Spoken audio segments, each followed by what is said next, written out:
Don Pedro lived in the old center of the town, on a corner, across from the side of an evangelical church. Him and his wife had an old grocery store, but there was a lot of competition and they were considering closing it because they were not earning anything.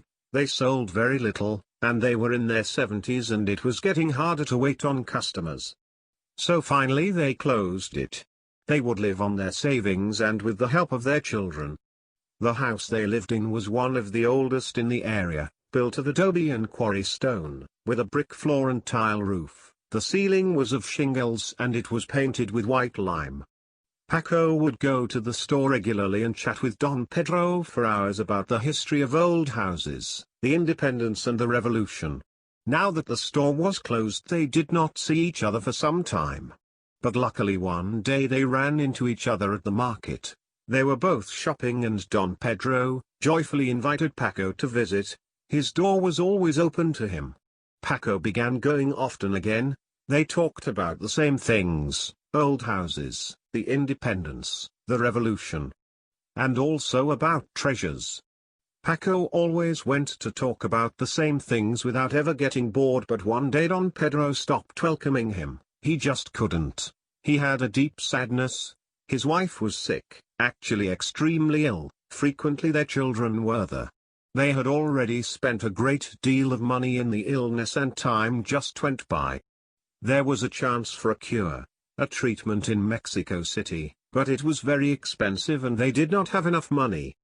Paco would visit briefly from time to time and he decided to convince Don Pedro to allow him to try his treasure detecting equipment. Perhaps there was something in the house.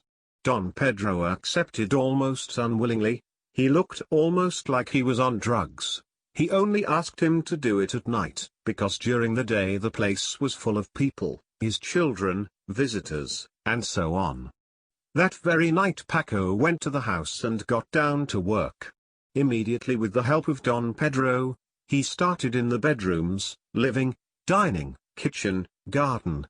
But not in the ladies' bedroom. And there was only one other room full of junk that Don Pedro agreed to empty in a couple of days, and so they parted. Paco arrived again in about a week, but his friend was still very sad. His wife was sicker each day, but as a sort of distraction they went to the room in question. It was now completely empty. Don Pedro had cleaned it. So they began searching the floor. When there was only one wall left, the equipment beeped loudly all over that surface. Immediately Don Pedro got a pickaxe and Paco started to hit the wall. There was a rain of silver coins all over the place. Don Pedro began to cry and he fainted. In a few minutes he came back to himself and they continued the job.